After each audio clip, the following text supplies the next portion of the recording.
사랑하는 여러분, 혹시 꼰대라는 말 아시나요? 예, 왜 웃으시죠, 꼰대? 자, 꼰대라는 말은 연령대와 상관없이 권위주의적인 사고방식을 가진 사람을 지칭하는 말로 요새 많이 쓰입니다. 그래서 저도 이번 설명절에 아내랑 함께 꼰대에 대한 이야기를 나누다가 저희 아이들한테 물어봤어요. 혹시 너네가 볼 때 아빠, 엄마가 꼰대 같아? 그랬는데 아직까지 대답을 안 하고 있어요. 아마 꼰대가 맞는 거겠죠. 꼰대에 대한 여러 가지 이야기와 예화들을 종합해보니 제가 느낄 때는 모든 자리에서 자기가 주인공이 되려고 하고 빠져야 하는 자리를 구분하지 못하는 사람을 말하는 것 같습니다.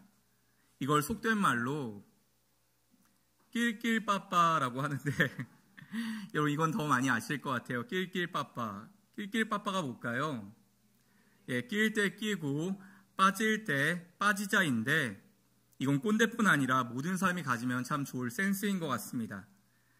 여러분 혹시 제가 여러분과 함께 신앙생활 하면서 낄낄빠빠를 못하고 그러고 눈치 없이 그러고 있으면 사람들이 있을 땐 하지 마시고요. 뒤로 조용히 부르셔서 저한테 기도하시는 마음으로 이렇게 말씀해 주시면 좋겠어요. 목사님, 꼰대예요. 그럼 제가 내가 지금 꼰대짓 하고 있구나 정신 차릴게요. 여러분 저는 귀한 두 명의 동역자가 있습니다. 우리 박정원 목사님과 이재원 전사님이신데 두 분이 정말 사역을 너무 열심히 하세요. 예, 날밤 새면서 일도 하시고 근데 두 분이 이야기 나눈 거 보면 두 분 동갑이시거든요. 너무 재밌게 이야기를 나눌 때는 막 저도 모르게 거기 막 끼고 싶어질 때가 있습니다. 궁금해서 끼어들고 싶을 때가 있어요. 그런데 저는 안 갑니다. 죽어도 거기 안 낍니다. 왜 안 낄까요? 예, 꼰대 안 되려고요. 빠빠.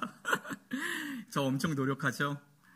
사랑하는 여러분, 사람은 누구나 그런 것 같습니다. 자신이 있어야 할 자리를 알고 그 자리에 서 있을 때 가장 빛이 나는 것 같습니다.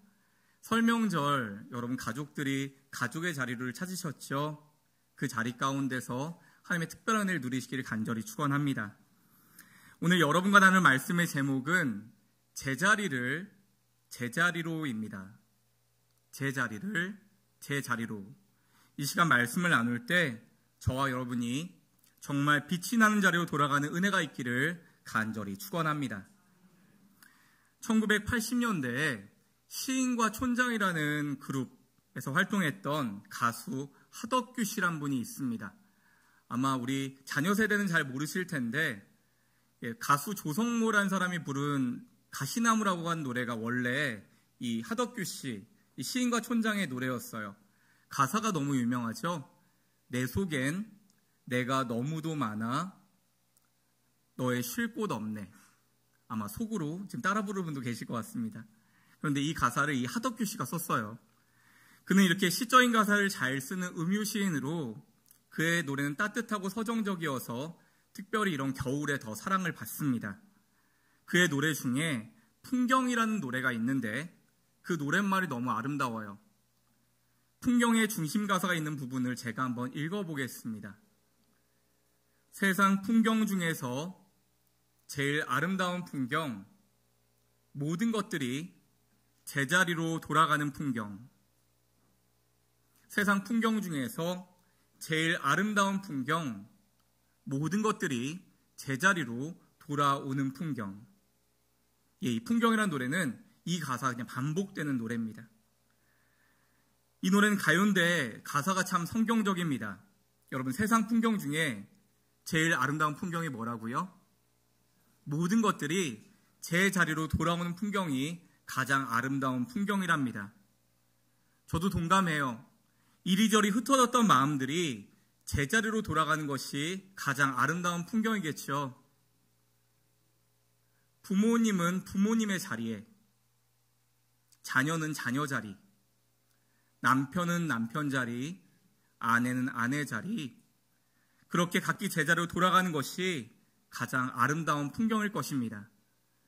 마음이 떠났던 사람들이 각기 제 자리로 다시 자신의 삶의 자리로 돌아오는 것, 그리스도인이 그리스도인의 자리로 돌아가는 것이 가장 아름다운 풍경일 것입니다.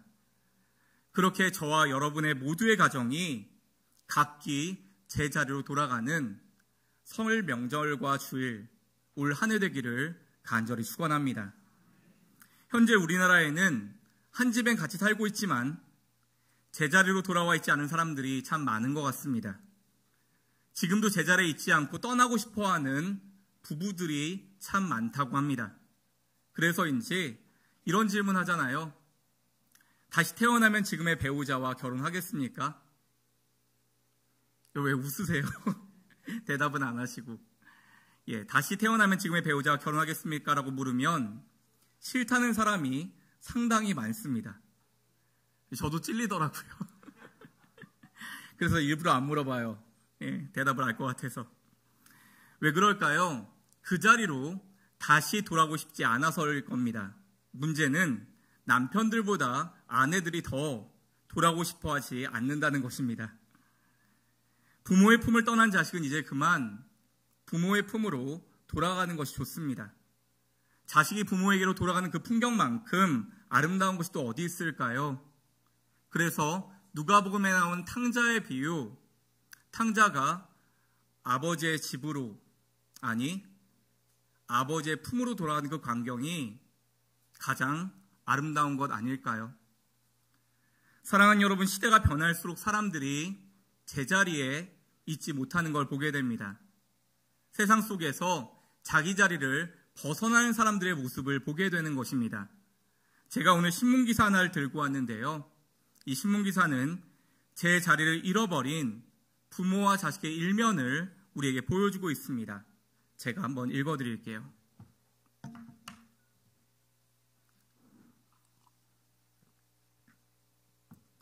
고생의 아들을 키워놨더니 몇 년째 연락을 끊고 어머니를 문전박대했다며 효심을 저버린 아들을 상대로 소송을 건 아버지가 있어 안타까움을 자아내고 있다. 아버지는 지금까지 아들을 키우는 데 들어간 돈 중 유학비와 결혼자금, 주택 구입 비용 7억 원을 돌려달라고 신청했다. 또 이런 불효막심한 아들이 후에 상주 노릇하며 위선 떨 것을 생각하면 편히 눈을 감을 수 없을 것 같다며 제사 주재자 지위박탈 청구를 요구했다. 이게 과연 무슨 사연일까요? 서울중앙지법에 따르면 아버지 조모 씨는 장남 조모 씨를 대상으로 14년간 가져간 유학비용 등 6억 9,900만 원을 돌려주고 상속과 제사에 관여하지 말라는 내용의 소송을 제기했다. 고소장에 따르면 아버지 조 씨는 아들의 학창시절에 강남 8학군으로 이사해 과외를 시키는 등 교육에 힘썼다. 아들이 장성에 결혼을 할 때도 아버지 조 씨의 주머니에서 돈이 나왔다. 아버지의 정성 때문인지 아들 조 씨는 현재 다국적 기업의 한국지사 고위 간부로 일하고 있다. 그러나 아버지 조 씨는 아내와 함께 굳은 일을 마다 않고 열심히 일해 아들을 공부시켰으나 부모를 만나주지 않고 얼마 전에는 집에 찾아가 아내를 문전박대했다며 수년간 연락을 끊고 사는 등 폐륜을 저지르고 있다고 고소장에 적었다. 이어 아버지 조 씨는 아들은 개인주의 사회에서 자신이 뭘 잘못했냐고 주장하고 있지만 그런 논리대로라면 부모와 자식은 양육과 봉양이란 채권 계약을 맺은 것으로 봐야 하고 부모가 자식을 위해 희생한 만큼 자식도 부모를 정성으로 봉양할 의무가 수반되는 것이라며 이 같은 경우 아들은 부모가 묵시적으로 빌려준 유학비용과 결혼자금 등을 부모에게 변제해야 한다고 주장했다. 이어 아버지 조 씨는 아들에 대해 효도는 인성의 근본인데 내 아들은 인간의 도리를 저버린 탕자라고 비난했다. 사랑하는 여러분, 신문기사를 그저 전에만 들으셨는데도 가슴이 답답하고 힘들지 않으세요? 부모와 자식이 자기 자리를 잃어버린 모습, 세상에서 가장 민망한 광경이 되어버렸습니다. 그렇습니다. 사람은 자기 자리를 벗어나면 가장 민망한 광경이 되는 것입니다. 그래서 하덕규 씨는 자신의 노래 풍경에서 제일 아름다운 풍경이 세상 모든 것들이 제자리로 돌아가는 풍경이라고 노래한 것 같습니다. 정말 세상 풍경 중에 가장 아름다운 풍경은 모든 것들이 원래의 제자리로 돌아가는 풍경이 아닐까요? 이리저리 흩어졌던 마음들이 본래 있어야 될 자리로 돌아가는 것 말입니다. 무엇보다 하나님을 떠났던 사람들이 돌아오는 것이 제일 아름다운 풍경입니다. 교회를 떠났던 사람들이 예배의 자리로 돌아온 것보다 더 아름다운 풍경이 있을까요?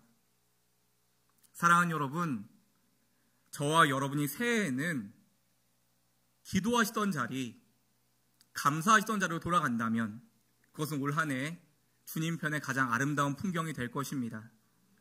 여러분, 다시 찬양하시던 자리로 돌아가시고요. 예배하시던 자리로 돌아가시기 바랍니다. 내가 기도하던 그 자리, 봉사하던 자리, 무엇보다 뜨겁게 하나님을 찾고 예배하던 그 자리로 돌아가시기 바랍니다. 그것이 세상에서 가장 아름다운 풍경일 것입니다. 우리가 지금 드린 이 예배는 우리의 마음과 믿음이 다시 제자리로 돌아가는 시간입니다. 그렇습니다. 우리의 예배는 한 주간 세상 속에서 살다가 다시 우리가 주님께로 돌이키는 시간이 맞습니다. 우리 마음이 주님에게서 멀어져 있다면 다시 돌아가야 됩니다. 그렇지 않으면 예배에 와서 앉아 계시지만 우리는 주님 맞을 준비가 하나도 안 되어 있는 것입니다. 그래서인지 성경에는 돌아오라는 말이 정말 많습니다. 돌아오라. 하나님께로 돌아오라. 하나님은 선지자들을 통하여 끊임없이 우리에게 돌아오라고 말씀하십니다. 오늘 본문 이사야 11장 10절과 11절입니다. 우리 두 절 함께 읽겠습니다. 그날에 이새의 뿌리에서 한 싹이 나서 만민의 기치로 설 것이요 열방이 그에게로 돌아오리니 그가 거한 곳이 영화로우리라. 그날에 주께서 다시 그의 손을 펴사 그의 남은 백성을 아수르와 애굽과 바드로스와 구스와 엘람과 시날과 하맛과 바다섬들에게 돌아오게 하실 것이라. 아멘. 사랑하는 여러분, 사실 이사야 선지자가 오늘 이 말씀을 전했던 이 시대는 소망이 하나도 보이지 않던 시대입니다. 이 이스라엘 백성들에게는요. 왜냐하면 나라가 망했어요. 나라가 망해서 모든 백성들이 온 사방으로 포로로 끌려갔습니다. 다 흩어졌습니다. 그들은 있어야 할 자리에 있지 못하고 이름도 어렵습니다. 아수르와 애굽, 바드로스와 구스, 엘람과 시날, 하맛과 각종 바다 섬들, 이렇게 이름도 어려운 그 지역들에 다 흩어져서 살고 있었어요. 그런 그들에게 무슨 소망이 있겠습니까? 나라가 망했고 앞이 보이지 않는데 무슨 소망이 있겠어요? 예루살렘으로 돌아갈 것은 꿈도 꾸지 못하고 있었죠. 하지만 이사야 선지자는 바로 그렇게 소망이 없는 그때 다음과 같은 희망의 예언을 하고 있는 것입니다. 다시 오늘 본문 이사야 11장 10절입니다. 한 번 더 읽습니다. 그날에 이새의 뿌리에서 한 싹이 나서 만민의 기치로 설 것이요 열방이 그에게로 돌아오리니 그가 거한 곳이 영화로우리라. 아멘. 본문을 보시면 여러분 이새의 뿌리라고 하는 표현이 나오는데 여기서 이새는 다윗의 아버지 이름이에요. 그럼 이새의 뿌리라는 게 뭘까요? 이스라엘 민족에서 다윗의 혈통, 이 땅에 다시 다윗의 자손으로 오실 예수 그리스도를 가리키는 것입니다. 이 이새의 뿌리에서 난 한 싹, 즉 예수 그리스도가 이 땅에 오시면 온 세상에 흩어진 하나님의 사람들을, 하나님의 백성들을 다시 모이게 할 것이고 돌아오게 할 것이고 그들이 함께하는 마음으로 살아가게 할 것이라고 선포하고 있는 것입니다. 그렇습니다. 이렇게 복음은 소망이 없어 보이는 세상을 향해 희망을 불러일으키는 것입니다. 이렇게 교회는 세상을 향해 희망을 예언할 수 있어야 하는 것입니다. 다시 오늘 보면 10절을 보시면 그날에 이새의 뿌리에서 한 싹이 나서 만민의 기치로 설 것이요 라고 했습니다. 만민의 기치로 설 것이요. 기치가 뭘까요? 그럼 기치는 깃발을 말합니다. 깃발. 깃발은 높은 하늘에 들릴 때 깃발로서의 사명을 감당할 수 있죠. 그것을 바라보고 우리가 따라갈 수 있으니까 깃발을 앞세우고 나아가잖아요. 이스라엘 백성들이 애굽에서 종살이 하다가 출애굽했을 때 하나님은 그들의 깃발이 되어주셨어요. 그게 어디 있었냐면요, 여러분, 이스라엘 백성들이 장정만 60만이었고 어린아이와 여자분들을 합치면 200만의 사람이 움직이는 겁니다. 일산이 100만 넘었나요? 파주는 60만인가요? 이 모든 합쳐도 이 인원 안 됐거든요. 200만의 사람들이 광야를 행진하는 거예요. 몇 년 동안? 40년 동안이요. 근데 40년 광야 행진을 하는데 머리 위에 뭐가 떠 있어요. 뭐가 떠 있을까요? 구름 기둥이 떠 있었어요. 밤에는 불기둥이요. 주일학교 좋은 데 나오셨네요. 낮에는 구름 기둥, 밤에는 불기둥이 떠 있습니다. 이것이 가만히 있지 않고 어떻게 움직여요. 그러면 나아가요. 멈추면 같이 멈춰요. 구름 기둥이 움직이면 나아가고 멈추면 멈추고, 밤에는 빛과 보호하는 역할을 해주고. 자, 아이들이 물어봤을 것 같아요. 엄마, 왜 우리 머리 위에는 저 구름이 떠 있어? 왜 저게 움직이지? 그럼 부모님이 뭐라고 했을까요? 하나님이 우리와 함께 하시는 증거야. 하나님이 우리의 깃발 되어서 우리의 삶을 이끌어가고 계시는 거야 라고 아마 부모는 설명해 줬을 겁니다. 몇 년 동안이요? 40년 동안이요. 그렇게 하나님은 이스라엘 백성들의 깃발이 되어주셨어요.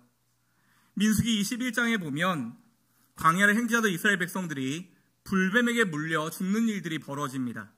많은 사람들이 불뱀에게 물려 죽어가는 그 상황에서 하나님은 모세에게 명령하세요. 자, 지금 놋뱀을 만들어서 너의 깃발 위에다 달아놔라 라고 하세요. 놋뱀을 만들어 깃발 위에 달아라. 그리고 깃발 위에 달아서 그 깃발 위에 놋뱀을 바라본 자는 살 것이라고 말씀하세요. 사랑하는 여러분, 이상하지 않아요? 하나님이 말씀만 하시면 살릴 수가 있는데 왜 하나님 그렇게 하지 않으시고 깃발 위에 놋뱀을 바라보게 하실까요? 하나님이 사람들의 시선을 당신에게로 돌아오게 하시는 뜻이 있었던 겁니다. 사랑하는 여러분, 깃발 위에 달린 놋뱀을 쳐다본 일은 사실 누구나 할 수 있는 일이지만, 어렵지 않은 일이지만 아무나 할 수 있는 일은 아니었습니다. 왜냐하면 깃발 위에 놋뱀을 쳐다보는 일은 방법의 문제가 아니라 믿음의 문제였거든요. 근데 여러분, 이상한 것은요, 사람들이 쳐다보지 않았어요. 여전히 불뱀에 물려 죽는 겁니다. 왜요? 아니, 불뱀에게 물려 죽어가는데 그깟 저 놋뱀 바라본다고 살겠어? 깃발 바라본다고 살겠어? 라고 생각한 사람들은 다 죽었습니다. 믿음의 문제를 방법의 문제로 생각했기 때문에 그렇습니다.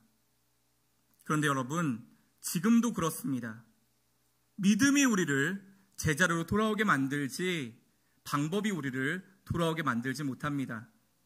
사람을 돌아오게 하는 것은 믿음이지 방법이 아니라는 것이죠.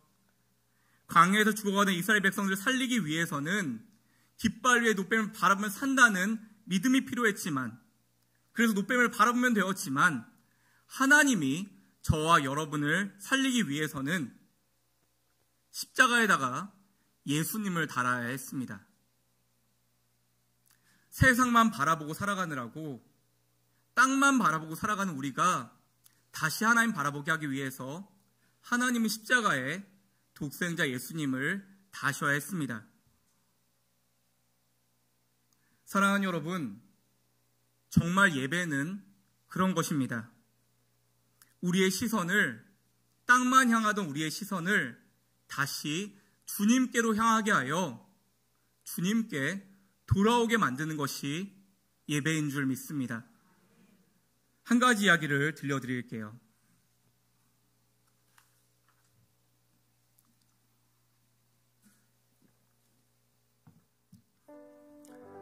남편을 일찍 여의고 유일한 핏줄 외동딸과 살아가던 한 중년의 여인이 있었습니다.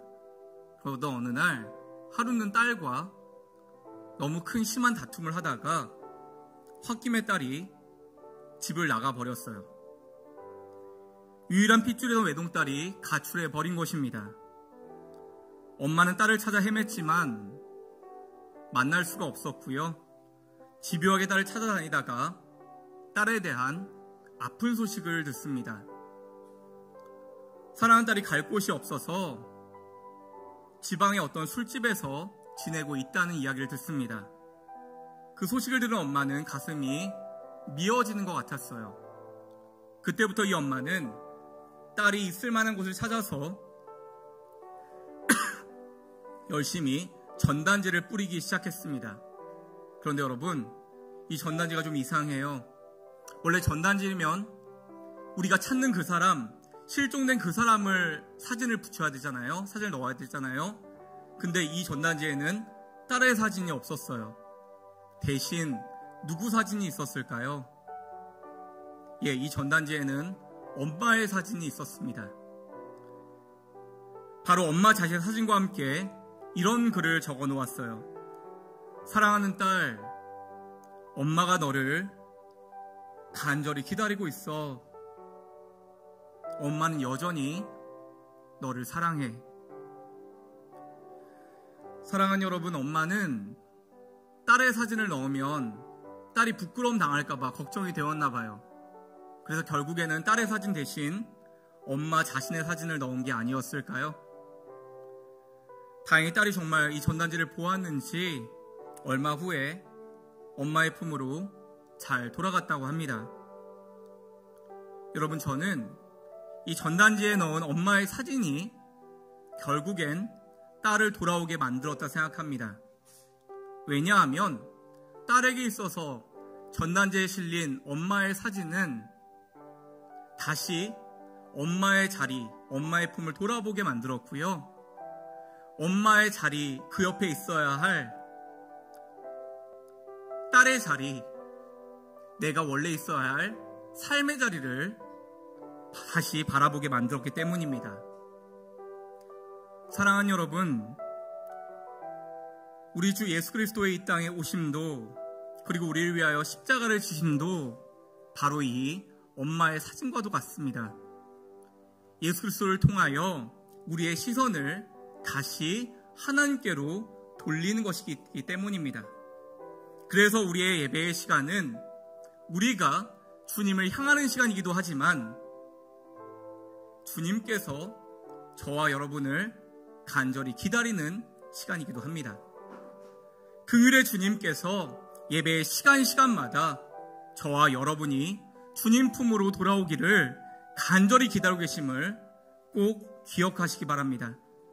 말씀을 맺습니다. 사랑하는 여러분, 진정한 예배는 우리의 시선을 다시 주님께로 향하게 하는 예배인 줄 믿습니다. 그래서 여러분께 기도를 부탁드립니다. 올 한 해 우리 거룩한 빛 등대교에서 드려지는 모든 예배를 통하여 우리가 잊고 살았던 은혜를 다시 기억하는 예배 되게 하여 주옵소서. 우리가 잃어버렸던 주님을 다시 찾는 예배 되게 하여 주옵소서. 우리가 떠나 있던 그 신앙의 자리를 다시 회복하는 예배 되게 하여 주시옵소서.